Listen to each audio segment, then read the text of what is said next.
বিসমিল্লাহির রহমানির রহিম। ন্যাশনাল কলেজের অনলাইন ভিত্তিক শ্রেণী শিক্ষা কার্যক্রমে তোমাদের আবারও স্বাগতম জানাচ্ছি।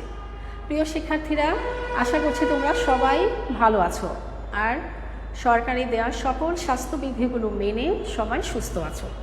প্রিয় শিক্ষার্থীরা, এই মুহূর্তে ন্যাশনাল কলেজের শিক্ষার্থী এবং কলেজের বাইরে যারা লাইভ ক্লাসে উপস্থিত আছো সবাইকে অসংখ্য ধন্যবাদ জানিয়ে আমি আজকে আমার ক্লাসটি শুরু করতে যাচ্ছি। প্রিয় শিক্ষার্থীরা, তোমরা অবশ্যই অবগত আছো যে তোমাদেরকে আমি জীববিজ্ঞান প্রথম পত্রের দ্বিতীয় অধ্যায় সেল ডিভিশন হতে পূর্বে 7টি ক্লাস নিয়েছিলাম। আজকে তারই ধারাবাহিকতায় 8ম ক্লাস। প্রিয় শিক্ষার্থীরা, তোমরা অবশ্যই জানো সেল ডিভিশন অর্থাৎ কোষ বিভাজন অত্যন্ত গুরুত্বপূর্ণ একটি টপিক। এই সেল ডিভিশন যদি না হতো তাহলে আমাদের জীবের অস্তিত্বই হতো না, টিকে থাকতো না। অর্থাৎ প্রতিটা জীব তার যে দৈহিক গঠনের পূর্ণতা পাচ্ছে সেটা সেল ডিভিশনের কারণে। সেল ডিভিশন দুই ধরনের ছিল, অর্থাৎ মাইটোসিস কোষ বিভাজন, মিওসিস কোষ বিভাজন, সেটা উন্নত জীবের ক্ষেত্রে। আরেক ধরনের কোষ বিভাজন ছিল, সেটা হচ্ছে অ্যামাইটোসিস, যেটা অনুন্নত ক্ষেত্রে দেখা যায়। তো শিক্ষার্থীরা, আমি মূল টপিকে যাব তার আগে তোমরা আমাকে একটু কনফার্ম করো এখন মানে লেখাটা আর কথাগুলো স্পষ্ট কিনা। আমি আসলে আজকে ক্লাসটাই দেরি হয়ে গেছে, কারণ একটু বিদ্যুতের ছিল না, এখনও নেই। তবে আমি তোমাদেরকে ডাটা দিয়ে ক্লাস নিচ্ছি, তাই একটু সময় লেগেছে। তো তোমরা আশা করছি তোমরা ক্লাসটিকে গুরুত্ব দেবে এবং এই ক্লাসটি আসলেই বোঝার অত্যন্ত গুরুত্বপূর্ণ। অন্ততপক্ষে সেল ডিভিশন সম্পর্কে যদি আমরা না জানি তাহলে আমাদের অনেক কিছু অসম্পূর্ণ থেকে যাবে। আর প্রতি বছর এই অধ্যায় থেকে অনেক পরীক্ষায় কোশ্চেন আসে। তো শিক্ষার্থীরা, তো সেল ডিভিশন কথা বলছিলাম। আমি মূল টপিকে যাওয়ার পূর্বে তোমাদেরকে আমি আবার পূর্বের কিছু আলোচনা টেনে আমি মূল টপিকে যাব। তো সেল ডিভিশন তো তোমরা জানো, এটা হচ্ছে কোষ বিভাজন। তো কোষ বিভাজন মানে কোষের মানে প্রতিটা কোষ বিভাজনের মাধ্যমে কি হয়, তাদের দৈহিক বৃদ্ধি ঘটায়, যেমন মাইটোসিস কোষ বিভাজনের মাধ্যমে। আর একটি গুরুত্বপূর্ণ বিভাজন আছে যেটি হচ্ছে জনন কোষ বিভাজন, অর্থাৎ মায়োসিস কোষ বিভাজন, যেটা জনন কোষের ক্ষেত্রে প্রযোজ্য, অর্থাৎ শুক্রাণুকোষ ও ডিম্বাণুকোষ উৎপাদনের ক্ষেত্রে অত্যন্ত গুরুত্বপূর্ণ।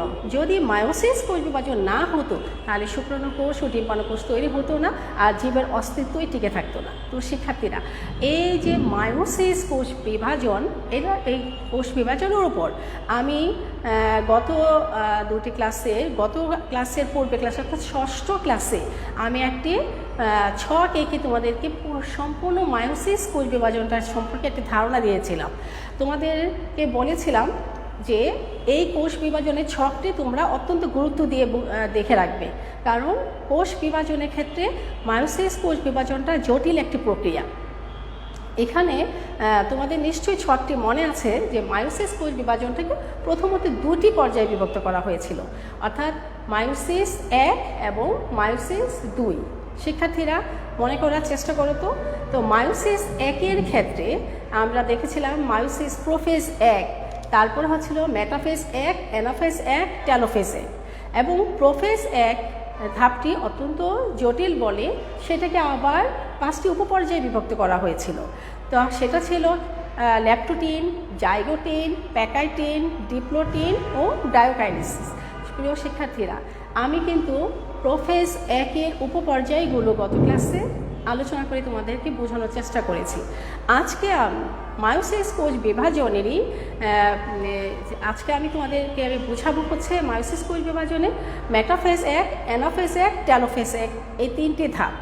এবং আগামী ক্লাসে আমি চেষ্টা করব মায়োসিস 2 পর্যায়টি ব্যাখ্যা করার জন্য। তো শিক্ষার্থীরা, তোমরা এতক্ষণ নিশ্চয়ই বুঝে গিয়েছো। তো আমাকে একটু কনফার্ম করলে ভালো হয় লেখাটা স্পষ্ট কিনা। তো শিক্ষার্থীরা, এখন দেখো, সম্পূর্ণ মায়োসিস কোষ বিভাজনটাকে যদি আমি একটি ছকের মাধ্যমে তুলে ধরি তাহলে কীরকম হবে। শিক্ষার্থীরা, তোমরা ছবিটি আমার সাথে সাথে আঁকার চেষ্টা করবে। আমি এই ছবিতে দিয়ে তোমাদেরকে আমি বোঝানোর চেষ্টা করব যে মায়োসিস কোষ বিভাজনের ক্ষেত্রে কত বড় গুরুত্বপূর্ণ, অর্থাৎ প্রত্যেক মায়োসিস কোষ বিভাজনটি আসলে কীরকম হয় সেটা তোমরা লক্ষ্য করো। দেখো শিক্ষার্থীরা, তোমরা দেখো মায়োসিস কোষ বিভাজনটি। হ্যাঁ, এখন আমরা প্রথমে মায়োসিস কোষ বিভাজনের ক্ষেত্রে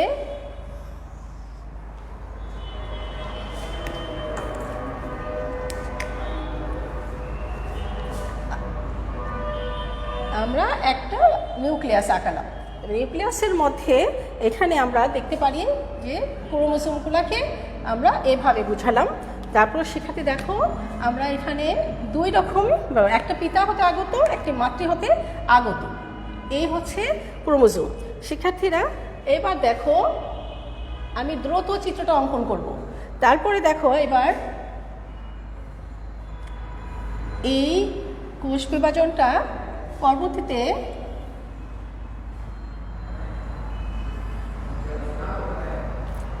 শিক্ষার্থীরা লক্ষ্য করো, এই বিভাজনের ক্ষেত্রে এবার কি হচ্ছে, এটা সেন্ট্রোমিয়ার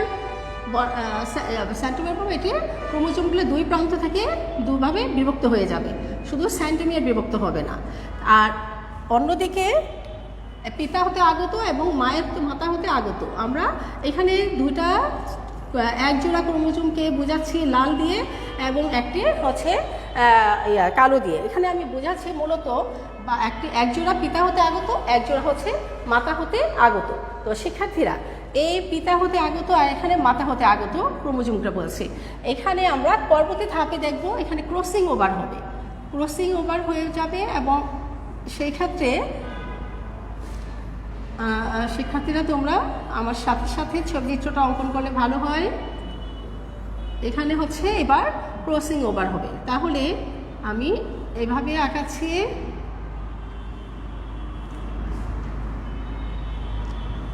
হ্যাঁ, এইভাবে তোমরা দ্রুত এঁকে ফেলো। এখানে দেখো, ক্রসিং ওভার জন্য বিপরীত ক্রোমোসোমের মধ্যে ক্রসিং ওভার হবে, তাহলে এই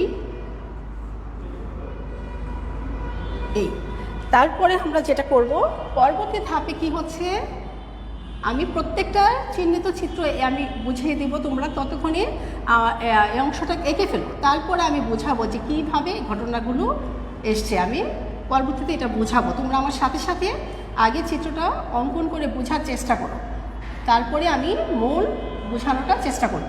তো শিক্ষার্থীরা, এই হচ্ছে পরবর্তীতে এই ছবিটা কিন্তু আমি আঁকা শেষ করি আবার মুছে ফেলবো, আমার আরও অনেক চিত্র অঙ্কন করার আজকে প্রয়োজন আছে। তো তোমরা এইটুকু অঙ্কন করে ফেলো আগে। এটা দেখা যাচ্ছে না, আচ্ছা হ্যাঁ, এখন চিত্রটা অঙ্কন করো, তারপরে আমি আবার মূল টপিকে আসছি। এখন তোমরা লক্ষ্য করো, তো আমি এইটুকুর মধ্যে কি কি পেলাম সেটা আগে অঙ্কন করছি, সেটা আগে লেবেলিং করছি, তোমরা লক্ষ্য করো। তো এইখানের মধ্যে এটা হচ্ছে মাতৃকোষ, এই অংশটা হচ্ছে মাতৃকোষ, এটা হচ্ছে মাতৃকোষ।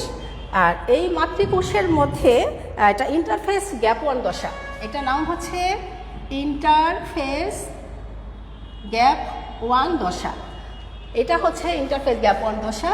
আর আমরা এখানে আরেকটি চিত্র অঙ্কন আছে পরবর্তী অংশে, সেটা হচ্ছে ইন্টারফেস সিনথেটিক দশা, এটার নাম হচ্ছে ইন্টারফেস সিনথেটিক দশা। ইন্টারফেস সিনথেটিক দশার পরবর্তীতে তারপরে আমরা দেখতে পাবো ইন্টারফেস সিনথেটিক দশা, তারপরে হচ্ছে ইন্টারফেস গ্যাপ 2 দশা, এটা হচ্ছে ইন্টারফেস গ্যাপ 2 দশা, ইন্টারফেস গ্যাপ 2 দশা।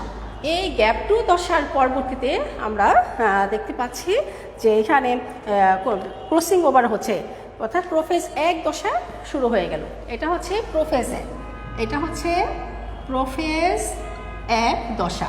তো এটা হচ্ছে ক্রসিং ওভার, তা আমরা এই জায়গাটা লিখে দিতে পারি ক্রসিং ওভার, এটা হচ্ছে ক্রসিং ওভার। শিক্ষার্থীরা দেখো, এখানে 2 ধরনের প্যান দিয়ে আমি তোমাদেরকে লেবেলিং করেছি, তোমরা দেখো এটা হচ্ছে ক্রসিং ওভার। তা এখানে ক্রসিং ওভারটা হচ্ছে পিতা হতে আগত এবং মাতা হতে আগত ক্রোমোজোম দুটির মধ্যে যখন একটি ক্রোমাটিড আরেকটি ক্রোমাটিডের উপর ক্রস করে তখনই কিন্তু সেটাকে আমরা ক্রসিং ওভার বলি। তো ক্রসিং ওভার হচ্ছে প্রোফেজ 1 থেকে প্রোফেজ 1-এর মধ্যে আমরা ক্রসিং ওভারটা দেখতে পাই। তারপরে এখানে আমি এই প্রোফেজ 1 দশার মধ্যে আমরা যা যা দেখতে পাই, এই প্রোফেজ 1-এর মধ্যে আবার আমরা তোমাদেরকে আমি একটা ছক এঁকে দিয়েছিলাম। এখানে উপপর্যায় আছে, তোমাদের নিশ্চয়ই মনে আছে, সেখানে ছিল ল্যাপ্টোটিন, তারপরে ল্যাপ্টোটিন পর্যায়, তারপরে ছিল জাইগোটিন পর্যায়, জাইগোটিন। শিক্ষার্থীরা আমি আজকে ছবিটা চিত্রটা অঙ্কন করছি, তোমাদের যে পূর্বে আমি ব্যাখ্যা করেছিলাম ওই ব্যাখ্যাটা যেন তোমরা সম্পূর্ণভাবে বুঝতে পারো যে কীভাবে ঘটনাগুলো ঘটছে, সেই জন্য আমি চিত্রটা কালারফুল চিত্রের মাধ্যমে তোমাদেরকে তুলে ধরার চেষ্টা করছি।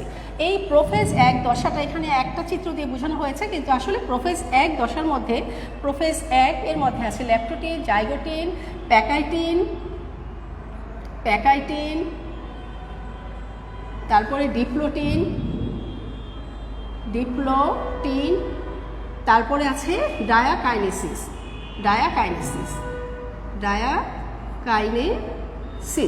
তো শিক্ষার্থীরা এই হচ্ছে এগুলো আছে, কিন্তু আমি এখন যে চিত্রটা অঙ্কন করছি সেটা হচ্ছে প্রোফেজ 1। তাহলে এই পর্যায়ে এসে তার উপপর্যায়গুলো ল্যাপ্টোটিন, জাইগোটিন, প্যাকাইটিন, ডিপ্লোটিন, ডায়াকাইনেসিস এই পর্যায়গুলো শেষ করবে। এই পর্যায়গুলো শেষ করার পর এবার অ্যানাফেজ 1 দশায় যাবে। অ্যানাফেজ 1 দশাটি শিক্ষার্থীরা তোমরা লক্ষ্য করো, মেটাফেজ 1 তারপরে অ্যানাফেজ 1 দশায় যাবে। তো মেটাফেজ 1 দশাটার মধ্যে স্পিন্ডল যন্ত্র শুরু হবে। এখানে আমরা স্পিন্ডল যন্ত্র দেখতে পাবো, এটা হচ্ছে অক্ষরেখা আর এগুলো হচ্ছে স্পিন্ডল যন্ত্র। এখানে আমরা কিছু স্পিন্ডল যন্ত্র দেখতে পাবো। তো শিক্ষার্থীরা মনে দেখো, স্পিন্ডল যন্ত্রের মধ্যে এই ক্রোমোজোমগুলো এখানে অবস্থান করবে, অর্থাৎ এই ক্রোমোজোমগুলো স্পিন্ডল যন্ত্রের মধ্যে অবস্থান করবে। শিক্ষার্থীরা এই হচ্ছে এটা।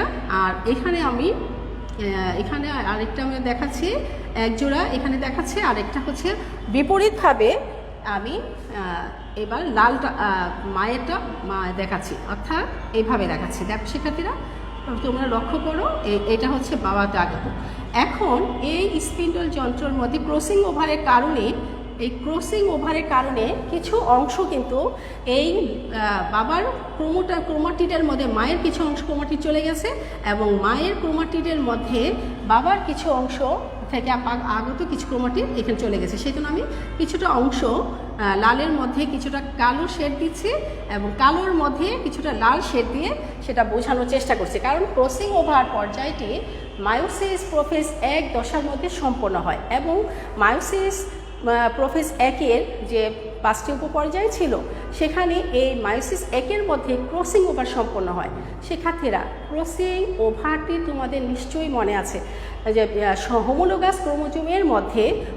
ক্রোমোজোমের ক্রোমাটিডের মধ্যে এক্স আকৃতির এখানে একটি মানে দুটি ক্রোমাটিড পাশাপাশি ক্রস করার কারণে সেখানে কি হয়, সেখানে একজনের পরবর্তীতে মানে বিকর্ষণ শুরু হয় তখন ক্রোমাটিডগুলোর মধ্যে পরস্পরের বিনিময় ঘটে, আর সেটাই হচ্ছে ক্রসিং ওভার। তো বিনিময় ঘটার সময়ই পিতার ক্রোমাটিডের কিছু অংশ মাতৃ ক্রোমাটিডের কিছু অংশের সাথে চলে যায়, এবং মায়ের ক্রোমাটিডের কিছু অংশ বাবার ক্রোমাটিডের কিছু অংশের মধ্যে চলে যায়, আর সেটা হচ্ছে ক্রসিং ওভার। তো এখানে প্রোফেজ 1, এটা হচ্ছে মেটাফেজ 1, এই দশাটার নাম হচ্ছে মেটাফেজ 1। তো শিক্ষার্থীরা মেটাফেজ 1-এর পরে আমরা আরও দেখতে পারবো অ্যানাফেজ 1। অ্যানাফেজ 1 দশার মধ্যে আমরা কি দেখতে পাচ্ছি সেটা তোমরা লক্ষ্য করো। অ্যানাফেজ 1 দশার মধ্যে আমরা দেখতে পাবো আরেকটু ছবিটার মধ্যে চেঞ্জ, অর্থাৎ এই যে স্পিন্ডল যন্ত্রটা যে ছিল এই স্পিন্ডল যন্ত্রটা খাটো সংকোচন হয়ে আসবে, ফলে ক্রোমাটিডগুলো তার কাছাকাছি মেরুর দিকে গমন করবে। তো আমরা এখানে খুব একটা ডিফারেন্স দেখতে পাবো না, সেখানে ডিফারেন্সটা হচ্ছে স্পিন্ডল যন্ত্রটা খুব খাটো থাকবে, এবং এখানের মধ্যে আমরা দেখতে পাবো যে ক্রোমাটিডগুলো এই স্পিন্ডল যন্ত্র অবস্থান করছে। তাহলে শিক্ষার্থীরা দেখো, আমি এখানে ক্রোমাটিডের মধ্যে এই ক্রোমাটিডগুলো আমি এভাবে দেখাচ্ছি। এটা হচ্ছে বাবা হতে আগত, একটা হচ্ছে বড়, আরেকটা হচ্ছে ছোট সাইজ, বিপরীত বোঝানোর জন্য আমি ক্রোমাটিডগুলো এভাবে আঁকাচ্ছি।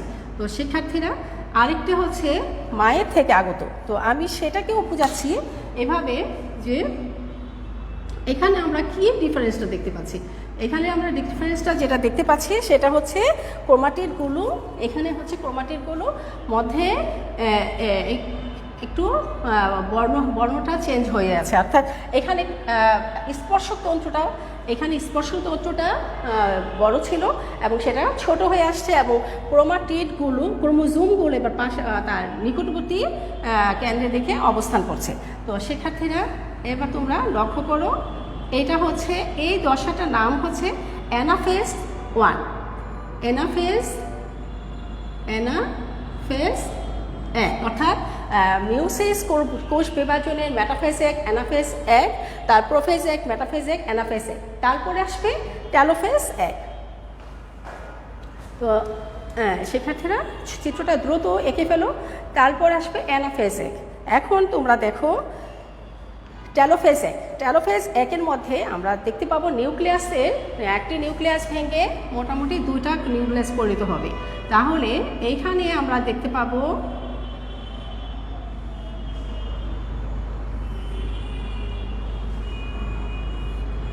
এখানে আমরা যেটা দেখতে পাবো, এখানে আমরা দেখতে পাবো 2টি নিউক্লিয়াস হবে, একটি নিউক্লিয়াস ভেঙে 2টি নিউক্লিয়াস তৈরি হবে, এবং প্রত্যেকটা নিউক্লিয়াসের মধ্যে আমরা দেখতে পাবো এখন শিক্ষার্থীরা লক্ষ্য করো, প্রতিটি নিউক্লিয়াসের মধ্যে আমরা দেখতে পাবো এই হচ্ছে একটা ছোট বড়, আর একটা হচ্ছে আমরা লালটা দিয়ে একটা বোঝাচ্ছি বড় এবং ছোট। এখন দেখো শিক্ষার্থীরা, এখানে কিন্তু আমি যেটা বুঝিয়েছিলাম, যে এখানে কি বুঝিয়েছিলাম তোমরা লক্ষ্য করো, এখানে আমি বলেছিলাম যে এই ক্রসিং ওভার হওয়ার কারণে কিছুটা অংশ বাবার মধ্যে এবং কিছুটা অংশ চলে আসছে, আমরা সেটাকে এখানে কালার দিয়ে বুঝিয়ে দিচ্ছি, এবং এই অংশের মধ্যে যে কিছুটা লাল চলে আসছে সেটা আমি লাল দিয়ে বুঝিয়ে দিয়েছি, অর্থাৎ লাল মানে মায়ের অংশটা চলে আসছে। তো নিউক্লিয়াসের যে 2টা বিভাজন হলো সেটাই হচ্ছে এইখানে এটা হলো সাইটোপ্লাজমে বিভাজন করবে পরবর্তীতে।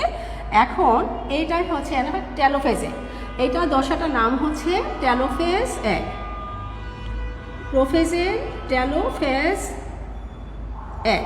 তাহলে এই হচ্ছে টেলোফেজ 1, অ্যানাফেজ 1, টেলোফেজ 1। তা এইটা হচ্ছে এই পর্যন্ত মিওসিস কোষ বিভাজনের দশাগুলো আমরা দেখতে পেলাম, অর্থাৎ মিওসিস 1-এর দশাগুলোই হচ্ছে এতগুলো।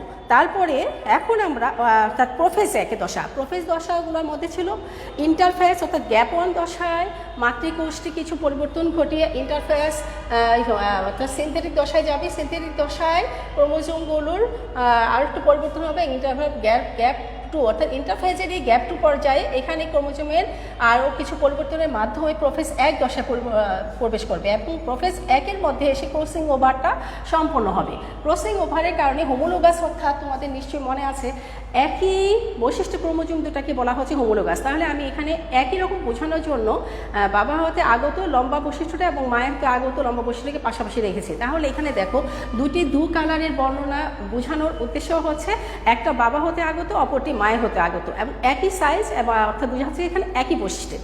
তাহলে এখানে এটা হচ্ছে হোমোলোগাস, এটাও হোমোলোগাস।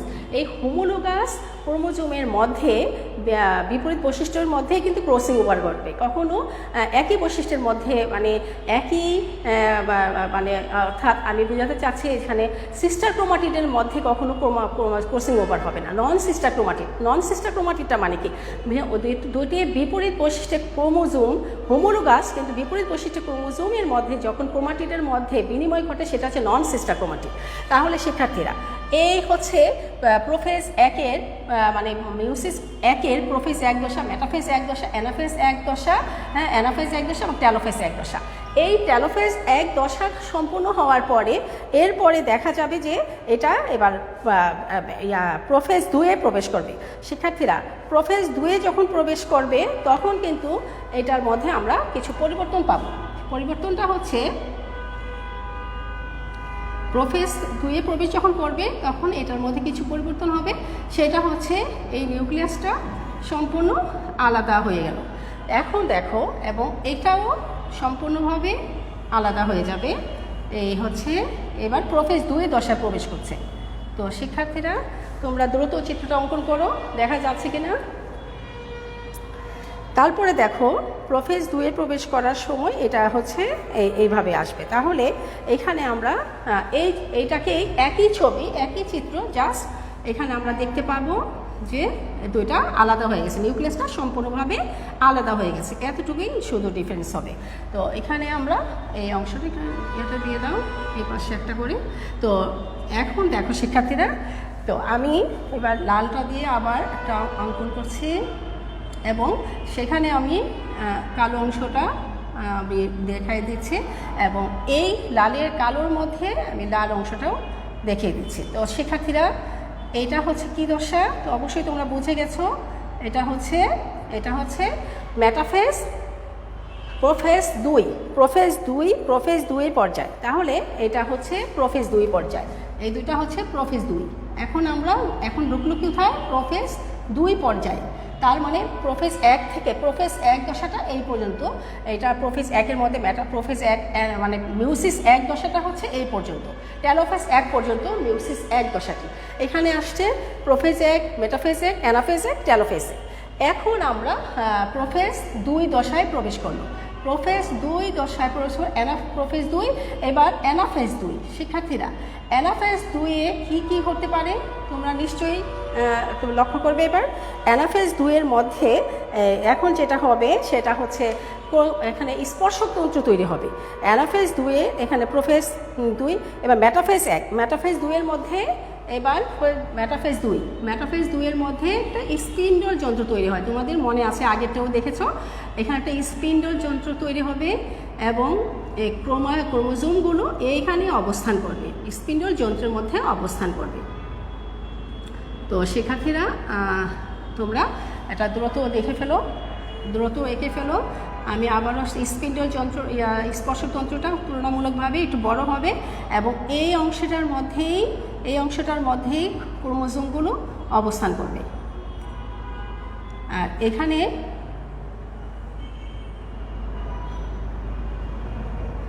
এইখানে সে দ্রুত এঁকে ফেলো স্পিন্ডল তন্ত্র।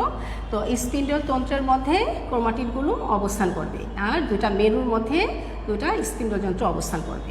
তো এটা হচ্ছে মেটাফেজ 2, এটার নাম হচ্ছে মেটাফেজ 2।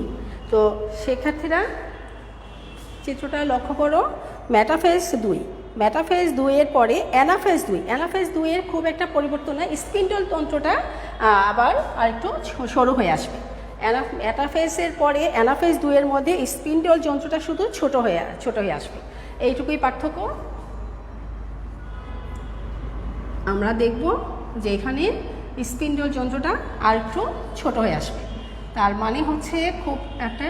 তো আর হচ্ছে ক্রোমোজোমগুলো তার কাছাকাছি মেরুর দিকে অবস্থান করবে, অর্থাৎ স্পিন্ডল যন্ত্রটা এখানে হবে এবং ক্রোমোজোমগুলো তার কাছাকাছি মেরুর দিকে অবস্থান করবে।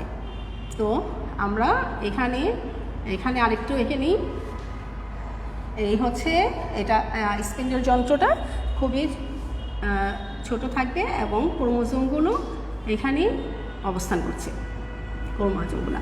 তো শিক্ষার্থীরা, এখন আমরা যেটা দেখতে পাবো, এখানের মধ্যে কিছুটা কালো চলে আসবে আর এই কালোটার মধ্যে কিছুটা ওই যে ক্রসিং ওভার হয়েছিল সেই অংশটা আর কি তো চলে আসলো। তো এইটা হচ্ছে একইভাবে আমরা এখানে আরেকটা নিউক্লিয়াস আঁকতে পারি, একই চিত্র। এটা হচ্ছে পাশাপাশি ক্রোমোজোমগুলো স্পর্শতন্ত্রগুলো ছোট হবে আর ক্রোমোজোমগুলো স্পর্শক যন্ত্রের মধ্যে অবস্থান করবে। শিক্ষার্থীরা, দ্রুত আঁকো। আমি কিন্তু আমার অনেক বর্ণনা আরও আছে, আমি এটা না বুঝাইয়ে যদি তোমাদেরকে আমি বুঝাইতেই থাকি তাহলে তোমরা কিছুই বুঝবে না, বলবে যে এটা কিছুই বুঝছে না, একসময় বলে বসবে আমি কিছুই বুঝিনি। সেজন্য আমি তোমাদের সুবিধার জন্য এই কাজগুলো আমি করছি, তোমরা সেটাকে গুরুত্ব দিবে। তো তোমাদেরকে যেন সহজ করে বুঝাতে পারি, যেন তোমরা কখনো মনে হয় না যেন কঠিন মনে হয়েছিল, ওটা বুঝতে পারিনি, সেই জিনিসটা যেন তোমরা বলতে না পারো। সেই জন্যই আমি চেষ্টা করছি যে তোমাদেরকে কিভাবে সহজ করে বোঝানো যায়। তো এইটা হচ্ছে কি মেটাফেজের, এইটা হচ্ছে এবার মেটাফেজ 2, এটা হচ্ছে অ্যানাফেজ 2। অ্যানাফেজ 2 এর পরবর্তীতে পর্যায়টা হচ্ছে টেলোফেজ 2। তো শিক্ষার্থীরা অ্যানাফেজ 2 অ্যানাফেজ 2 তারপরে হচ্ছে টেলোফেজ 2। টেলোফেজ 2 এর মধ্যে একটা ক্রোমোজোম, এবার একটা নিউক্লিয়াস ভেঙে দুইটা হবে। শিক্ষার্থীরা লক্ষ্য করো, এইবার দেখো এইটা থেকেই দুইটা হবে, এই নিউক্লিয়াসের বিভাজন ঘটবে, অর্থাৎ একটা নিউক্লিয়াস ভেঙে আবার দুইটা হচ্ছে, অর্থাৎ আমরা টেলোফেজ 2 এর নিউক্লিয়াসটা এইভাবে দিলে ভালো হয়। তাহলে তোমরা এবার দেখো যে মিউসিস কোষ বিভাজনকে হ্রাসমূলক বিভাজন বলা হয়। তো এইখানটাতে এসে খুব একটা পরিবর্তন দেখতে পাবো না, কারণ ক্রোমোজোমের কোনো পরিবর্তন আসে নাই। তো এখানে নিউক্লিয়াসের শুধু বিভাজন ঘটেছে, আর এর আগে ক্রোমোজোমেরও বিভাজন ঘটেছিল। মানে মিউসিস 1 দশাতে ক্রোমোজোমের বিভাজন ঘটেছিল, অর্থাৎ সেন্ট্রোমিয়ার বিভাজনকে কিন্তু ক্রোমোজোমের বিভাজন বোঝায়। অর্থাৎ ক্রোমোজোমের বিভাজন বলতে আমরা বুঝি যেখানে সেন্ট্রোমিয়ারের বিভাজন হবে সেটাই হচ্ছে ক্রোমোজোমের বিভাজন। অর্থাৎ একটা ক্রোমোজোমের যদি এই সেন্ট্রোমিয়ার, প্রত্যেকটা ক্রোমোজোমের মধ্যে সেন্ট্রোমিয়ার থাকবে, কিন্তু ক্রোমোজোমের যদি এইভাবে বিভক্ত হয়, অর্থাৎ একটা অংশের মধ্যে সেন্ট্রোমিয়ার আছে আরেকটা অংশের মধ্যে সেন্ট্রোমিয়ার নাই, সেটাকে কিন্তু ক্রোমোজোমের বিভাজন বোঝায় না। ক্রোমোজোমের বিভাজন বলতে বোঝায় সেন্ট্রোমিয়ার সহ ক্রোমোজোমের বিভাজনটাকে বোঝায়। তাহলে যেখানে সেন্ট্রোমিয়ার মাঝখান দিয়ে যদি বিভাজিত হয়, তাহলে অর্ধেক ক্রোমোজোমের সাথে কিছু সেন্ট্রোমিয়ার থাকবে, অপর ক্রোমোজোমের সাথে কিছু সেন্ট্রোমিয়ার থাকবে, সেই ধরনের বিভাজনকে ক্রোমোজোমের বিভাজন বোঝায়। তাহলে এখানে দেখো শিক্ষার্থীরা, এই ক্রোমোজোমের বিভাজনটা ঘটেছিল মূলত মিউসিস প্রোফেজ 1 এর উপপর্যায়ের ক্ষেত্রে। তাহলে দেখো মেটাফেজ 1, অ্যানাফেজ 1, টেলোফেজ 1 শেষ করে তারপরে মিউসিস 2 এ প্রবেশ করলো, সেখানে মিউসিস 2 এর মধ্যে মানে প্রোফেজ 2 এ প্রবেশ করলো, তারপরে মেটাফেজ 2, অ্যানাফেজ 2, এখানে কিন্তু ক্রোমোজোমের কোনো বিভাজন হয় নাই, অর্থাৎ সেন্ট্রোমিয়ার বরাবর ক্রোমোজোমের কোনো বিভাজন হয় নাই, শুধুমাত্র নিউক্লিয়াসের বিভাজন হয়েছে। ফলে মাতৃকোষের অনুরূপ বৈশিষ্ট্য অপ্রত্যক্ষ কোষের মধ্যে রয়ে গেছে। তো শিক্ষার্থীরা, হ্যাঁ, তোমরা দ্রুত যদি চিত্রটা অঙ্কন করে ফেলো, তাহলে আমি সামনের দিকে এগোচ্ছি। তাহলে দেখো এবার, তাহলে এখানে কি হচ্ছে, প্রত্যেকটা ক্রোমোজোমের মধ্যে আমরা এভাবে বোঝাতে পারি, এভাবে আমরা দেখাতে পারি যে এখানে হচ্ছে ক্রোমোজোমগুলো হচ্ছে এভাবে আমরা দেখাতে পারি, অর্থাৎ এভাবে আমরা দেখাতে পারি একটা সাথে এভাবে, আর হচ্ছে এভাবে বিপরীত মেরু ক্রোমোজোমগুলো আমরা দেখাতে পারি।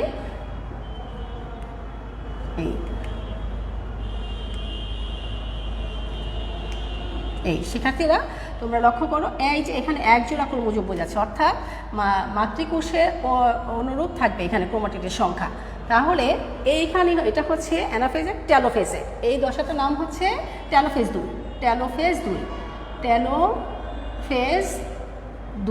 তাহলে দেখো অ্যানাফেজ 2, টেলোফেজ 2 এ নিউক্লিয়াসের বিভাজন ঘটেছে, কিন্তু মাতৃকোষের অনুরূপ ক্রোমোজোমের সংখ্যা রয়েছে, অর্থাৎ এখানে নিউক্লিয়াসটা এইভাবে বিভাজিত হয়েছে, ফলে একটি ক্রোমোজোম একটা মায়ের থেকে আগত, একটা বাবা থেকে আগত, এইভাবে এটা অবস্থান করেছে। তো শিক্ষার্থীরা, পরবর্তী বিভাজনের ক্ষেত্রে আমরা এবার দেখব যে শুধুমাত্র নিউক্লিয়াসটাই পৃথক হয়ে যাবে। তাহলে দেখো এইবার যেটা হচ্ছে সেটা কি, সে প্রত্যেকটা নিউক্লিয়াস একদমই সম্পূর্ণভাবে পৃথক হয়েছে, অর্থাৎ অপত্য নিউক্লিয়াসের সৃষ্টি হয়েছে, যাকে বলি আমরা পুরুষের ক্ষেত্রে শুক্রাণুকোষ আর স্ত্রীদের ক্ষেত্রে ডিম্বাণুকোষ। এই হচ্ছে আর এখানে নিউক্লিওলাসে আমরা দেখতে পাবো। তো শিক্ষার্থীরা দ্রুত এঁকে ফেলো, আর এইভাবে তোমরা দ্রুত আঁকার জন্য এইভাবেও করতে পারো। তো এই হচ্ছে অপত্য কোষ, অর্থাৎ এই অপত্য কোষগুলো, এগুলো প্রত্যেকটা হচ্ছে অপত্য কোষ, এই হচ্ছে অপত্য কোষ। তাহলে তোমরা দেখো যে মায়োসিস 2 এটা টেলোফেজ 2, আর এগুলো হচ্ছে অপত্য কোষ, অর্থাৎ অপত্য কোষকে আমরা কি বলি, জনন কোষ। এগুলাকে আমরা অপত্য কোষ বা জনন কোষ, এগুলাকে আমরা বলি অপত্য কোষ বা জনন কোষ। হ্যাঁ শিক্ষার্থীরা, এই ছবিটা চিত্রটা এঁকে ফেলো। তাহলে অপত্য কোষ বা জনন কোষ, তাহলে এই যে হলো, এটা হচ্ছে সাইটোকাইনেসিস ঘটবে।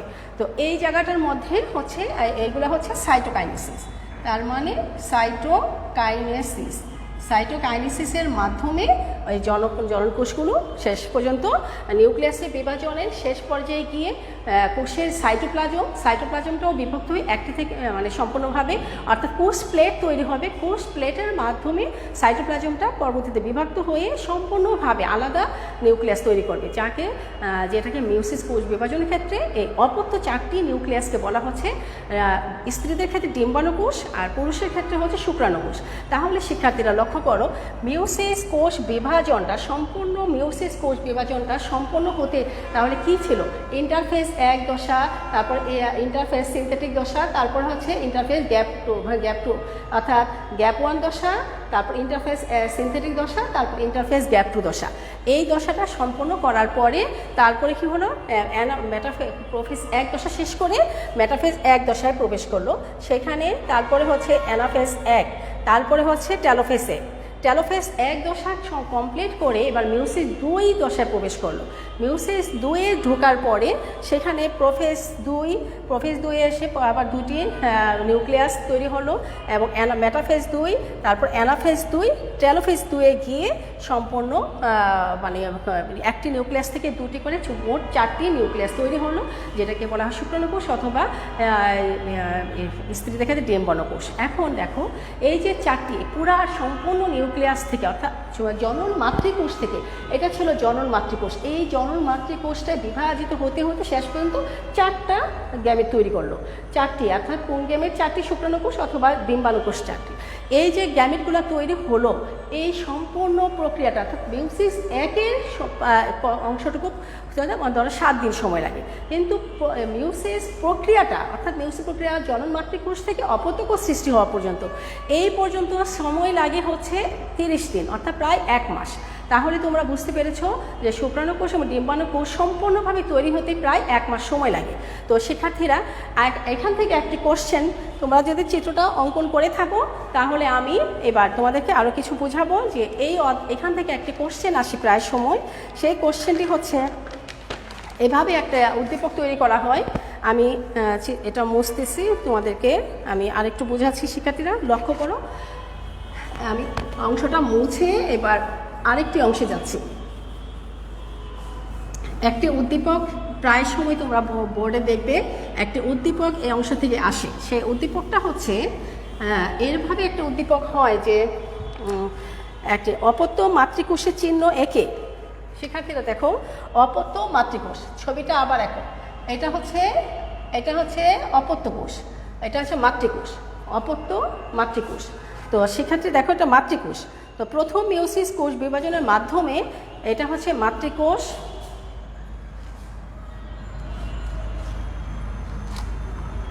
এটা হচ্ছে মাতৃকোষ। তো মাতৃকোষের মধ্যে এটা হচ্ছে বিপরীত 2 ধরনের বৈশিষ্ট্যের অবস্থান করছে। এটা হচ্ছে নাম হচ্ছে মাতৃকোষ। তাহলে দেখো শিক্ষার্থীরা, উদ্দীপকটা কিভাবে তৈরি করা হয়। মাতৃকোষটা এভাবে করে, এটাকে একটি মিওসিস কোষ বিভাজন, প্রথম মিওসিস কোষ বিভাজন, ফলে একটি থেকে 2টি নিউক্লিয়াস তৈরি হলো এবং ক্রোমোজোমগুলো সেন্ট্রোমিয়ার বরাবর বিভক্ত হওয়ার কারণে, সেন্ট্রোমিয়ার বরাবর বিভক্ত হওয়ার কারণে ক্রোমোজোমটা কি হলো? 1টি থেকে 2টি হলো। তাহলে এখানে দেখো, অর্থাৎ এই মাতৃকোষের মধ্যে অর্ধেক হয়ে গেল। অর্ধেক হওয়ার কারণে এই একটির সাথে আমরা এভাবে বুঝাবো, একটি আবার, অর্থাৎ এখানে 1 জোড়া মায়োসিস কোষ বিভাজনের ফলে এখানে হ্রাসমূলক বিভাজন ঘটেছে। হ্রাসমূলক বিভাজনটাকে আমরা এইভাবে বুঝাইতে পারি, অর্থাৎ মাতৃকোষ থেকে হ্রাসমূলক বিভাজন ঘটেছে, সেই জন্য 4টি থেকে আমরা 2টি করে বুঝাচ্ছি। তো 2টি করে বুঝাচ্ছি, এটা হচ্ছে, তাহলে এটাকে আমরা বলবো কি? এটা হচ্ছে প্রথম মায়োসিস বিভাজন বা হ্রাসমূলক বিভাজন। এটাকে আমরা বলবো প্রথম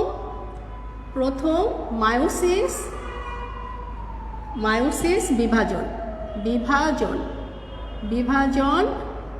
বা হ্রাসমূলক বিভাজন, কারণ হ্রাস পেয়েছে এখানে ক্রোমোজোমে 2 জোড়া থেকে 1 জোড়া করে আসছে, তার মানে হচ্ছে এটা হ্রাসমূলক বিভাজন। আচ্ছা শিক্ষার্থীরা, এই দুইটাই হচ্ছে হ্রাসমূলক বিভাজন। পরবর্তীতে আমরা আবার দেখতে পাবো, সেটা হচ্ছে দ্বিতীয় মায়োসিস বিভাজন। দ্বিতীয় মায়োসিস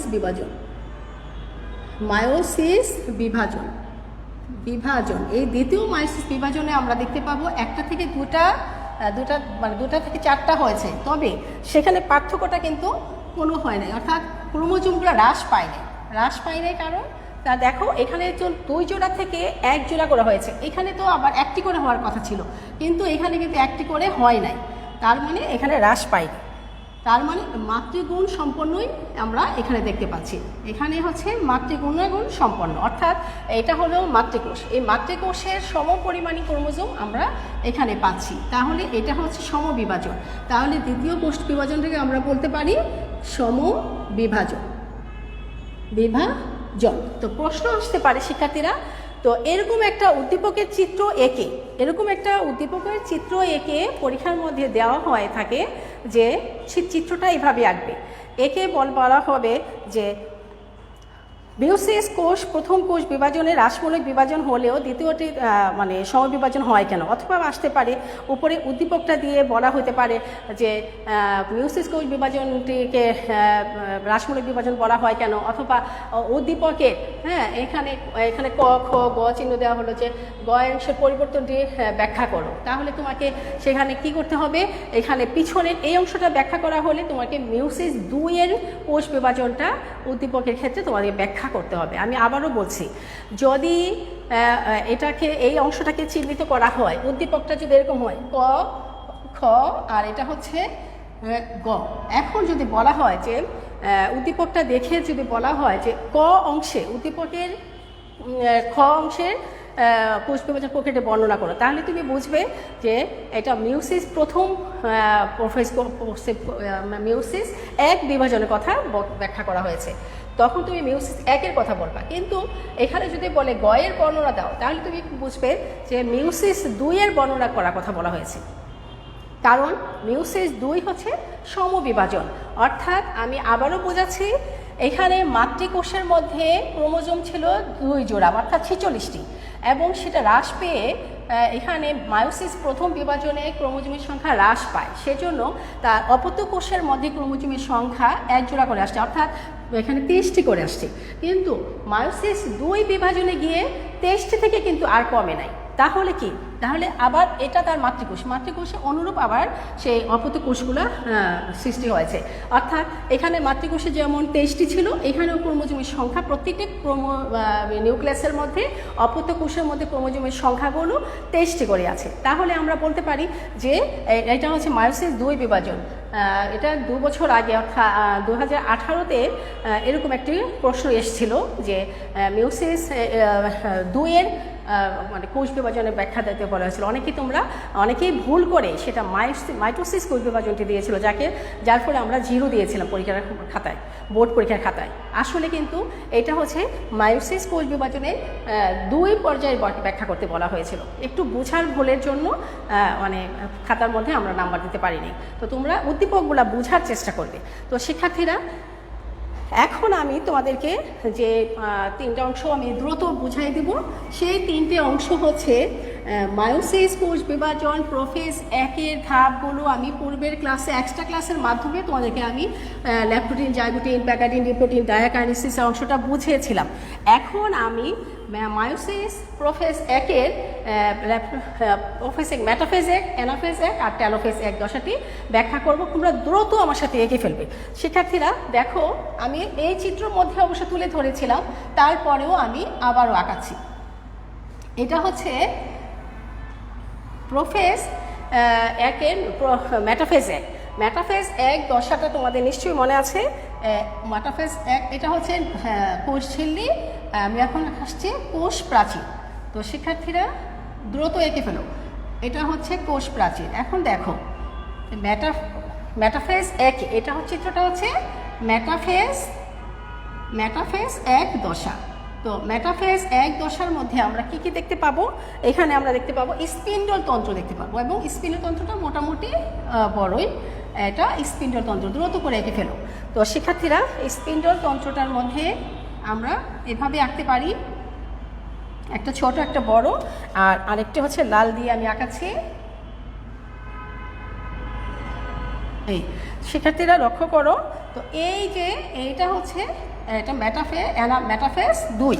তো তো মেটাফেজ 2 দশার মধ্যে আমরা কি কি দেখতে পাচ্ছি, এবার আমি একটু লেবেলিং করি, তোমরা লক্ষ্য করো লেবেলিংটা দেখো। এইটা হচ্ছে কোষ প্রাচীর, কোষ প্রাচীর। তারপরে এটা হচ্ছে প্লাজমা মেমব্রেন, প্লাজমা মেমব্রেন, এটা প্লাজমা মেমব্রেন। এটা হচ্ছে এটা স্পিন্ডল তন্তু, এই স্পিন্ডল তন্তু তন্তু। তারপরে এটা হচ্ছে ক্রোমোজোম, এগুলো হচ্ছে ক্রোমোজোম। আর এটা হচ্ছে সেন্ট্রোমিয়ার, সেন্ট্রোমিয়ার। তো শিক্ষার্থীরা চিত্রটা তোমরা দ্রুত এঁকে ফেলো। হ্যাঁ, এখন দেখো সেন্ট্রোমিয়ার, এই হচ্ছে এটার মোটামুটি একটি চিত্র। এখন দেখো এখানে আমরা কি কি পরিবর্তনগুলো দেখতে পাচ্ছি। তো সেই লক্ষ্য করো শিক্ষার্থীরা, এই চিত্রটার মধ্যে এখানে মেটাফেজ এক পর্যায়ে নিউক্লিয়ার মেমব্রেন, আমি চিত্রটা সামনে নিয়ে দিচ্ছি, তোমরা চিত্রটা দেখে একটু ব্যাখ্যাটা বোঝার চেষ্টা করো। দেখো শিক্ষার্থীরা, মেটাফেজ এক পর্যায়ে নিউক্লিয়ার মেমব্রেন বিলুপ্ত হয়। তো দেখো শিক্ষার্থীরা এবং দুইটা স্পিন্ডল যন্ত্র তৈরি হয়েছে। এখানে আমরা দুইটা স্পিন্ডল যন্ত্র দেখতে পাচ্ছি। তো স্পিন্ডল যন্ত্র শুরু হয়েছে, আর এখানে আমরা কি হচ্ছে সেন্ট্রোমিয়ারগুলো তার নিজ নিজ কাছাকাছি মেরু দিকে অবস্থান করছে। কিছু স্পিন্ডল যন্ত্রের সাথে এই ক্রোমোজোমগুলো কি করছে সংযুক্ত হচ্ছে, অর্থাৎ কিছু স্পিন্ডল যন্ত্রের সাথে এখানে যে ক্রোমোজোমগুলো আছে সেটা সেন্ট্রোমিয়ার, স্পিন্ডল যন্ত্রের সাথে ক্রোমোজোমের সেন্ট্রোমিয়ারগুলো কিছু কিছু ক্রোমোজোমের সেন্ট্রোমিয়ারের সাথে ক্রোমোজোমের মানে স্পর্শতন্ত্রের সাথে ক্রোমোজোমের সেন্ট্রোমিয়ারগুলো এখানে সংযুক্ত হচ্ছে। তো শিক্ষার্থীরা, তো এখানে আমরা দেখব যে ক্রোমোজোমের মধ্যে একটা লুপ সৃষ্টি হয়েছে, আর এখানে কিন্তু সেন্ট্রোমিয়ারের কোনো বিভক্তি হবে না এই পর্যায়ে মেটাফেজ দশায়। আর তোমরা লক্ষ্য করবে এই ক্রোমোজোমগুলো কিন্তু স্পর্শতন্ত্র টানে এক পর্যায়ে, এই স্পর্শক তন্ত্রগুলোর টানে ক্রোমোজোমগুলো আস্তে আস্তে মেরুর কাছাকাছি চলে যাবে এবং এই মেটাফেজ দশার কী হবে বিরক্তি ঘটাবে। শিক্ষার্থীরা, এবার আমি এই মেটাফেজ দশারই আরেকটু অংশ বোঝাচ্ছি, সেটা হচ্ছে এই অংশটা আমি খুব একটা পরিবর্তন না, অ্যানাফেজ মেটাফেজ পর অ্যানাফেজ দশাটা দেখো, এই অ্যানাফেজ দশাটা পরিবর্তনটা খুবই কম। অ্যানাফেজ দশাতে কি হচ্ছে, অ্যানাফেজ এক দশাতে স্পিন্ডল তন্ত্রটা ছোট হয়ে আসবে এবং ক্রোমোজোমগুলো স্পর্শক তন্ত্রের মধ্যে অবস্থান করবে। ক্রোমোজোমগুলো একদম স্পিন্ডল তন্ত্রটা খুবই সরু হয়ে আসবে এবং এখানে ক্রোমোজোমগুলো অবস্থান করবে। তো শিক্ষার্থীরা দ্রুত আঁকো, আমার সময় প্রায় শেষই হয়ে গেছে আসলে দেরিতে শুরু হওয়াতে। তারপরে অনেক কিছু বোঝার তোমরা বুঝে নাও। শিক্ষার্থীরা, আমি আবারও আঁকছি, দেখো এটা দ্রুত এঁকে ফেলো।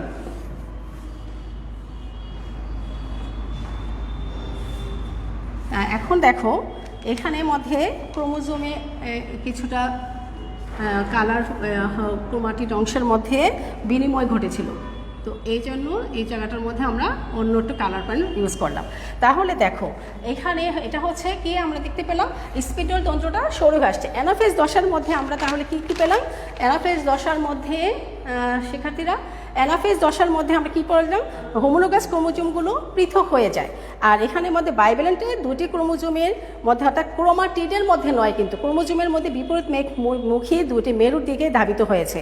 আর এখানে কিন্তু ক্রোমোজোমের সূত্রের সংকোচন ঘটার কারণে তোমার কি হয়েছে, কাণ্ডদেহের প্রসারণ আর অন্যান্য কারণে ক্রোমোজোমগুলো তার নিকটবর্তী উত্তর মেরু দক্ষিণ মেরু দিকে ক্রোমোজোমগুলো অবস্থান করেছে এবং এর ফলে কি হয়েছে ক্রোমোজোমগুলোকে ইংরেজি ভি, তারপরে জে অর্থাৎ ইংরেজি ভি, তারপরে হচ্ছে অর্থাৎ মেটাসেন্ট্রিক, তারপরে হচ্ছে এল সাব মেটাসেন্ট্রিক, তারপরে হচ্ছে জে অ্যাক্রোসেন্ট্রিক, তারপর হচ্ছে আই, এইভাবে আই হয়তো এটা টেলোসেন্ট্রিক, এইভাবে এইগুলাকে দেখাবে। তো শিক্ষার্থীরা আমার প্রায় শেষের দিকে, তো এখানে ট্রাকশন ফাইবার স্পর্শতন্ত্র দৈর্ঘ্যগুলো ক্রমেই হ্রাস পেতে থাকবে আর এই পর্যায়ে সেন্ট্রোমিয়ারগুলো কিন্তু বিভক্ত হয় না। এর ফলে কি হচ্ছে এই পূর্ণাঙ্গ ক্রোমোজোমগুলো ঠিক থাকছে এই পর্যায়ে, তারপরে ক্রোমোজোমগুলোর সংখ্যাও অর্ধেক হয়ে যাবে শেষের পর্যায়ে এসে। আর প্রতিটি মেরুতে আমরা ক্রোমোজোমের সংখ্যা দেখতে পাবো এখানে 2n সংখ্যক পরিবর্তে n সংখ্যক, অর্থাৎ 2n সংখ্যক না হয়ে হবে n সংখ্যক, এটা আমরা দেখতে পাবো। শেষ। হ্যাঁ, আরেকটু আর একটা পর্যায়ে তোমাদের হলে এই পর্যায়টা শেষ। আমি এখানেই ছবিটা এঁকে দিচ্ছি শিক্ষার্থীরা, আমি আর বারবার নতুন করে আঁকাচ্ছি না, সময় কম, তোমরা লক্ষ্য করো। এরপরে হচ্ছে অ্যানাফেজ 2, তারপরে টেলোফেজ। এবার টেলোফেজ 1-এর মধ্যে দেখো, টেলোফেজ 1 দশার মধ্যে এবার নতুন করে একটা নিউক্লিয়ার মেমব্রেন তৈরি হবে আর এখানে একটা কোষ প্লেট তৈরি হবে। তাহলে এই নিউক্লিয়ার মেমব্রেনের ভিতর ক্রোমোজোমগুলো এর মধ্যে অবস্থান করবে। এই হচ্ছে আমার শেষ চিত্রটা, তোমরা এভাবে এঁকে ফেলো। এই চিত্রটা আমি এখনই শেষ করে দিচ্ছি। তো আমার আজকের বর্ণনা প্রায় শেষ, তোমরা আমার সাথে সাথে আর বেশি সময় নেবে না, একটু দ্রুত এঁকে ফেলো। তো শিক্ষার্থীরা লক্ষ্য করো, এই অংশের মধ্যে আমরা কিছু কালো অংশ মানে ক্রোমাটিড অংশ বিনিময় ঘটেছিল ক্রসিং ওভার তার পূর্বে সেই জন্য আমরা এখানে ক্রোমাটিডের বিনিময় অংশটা দেখিয়ে দিচ্ছি। তো শিক্ষার্থীরা এটা হচ্ছে কি টেলোফেজ দশা 1, এটাই লাস্ট পর্যায়।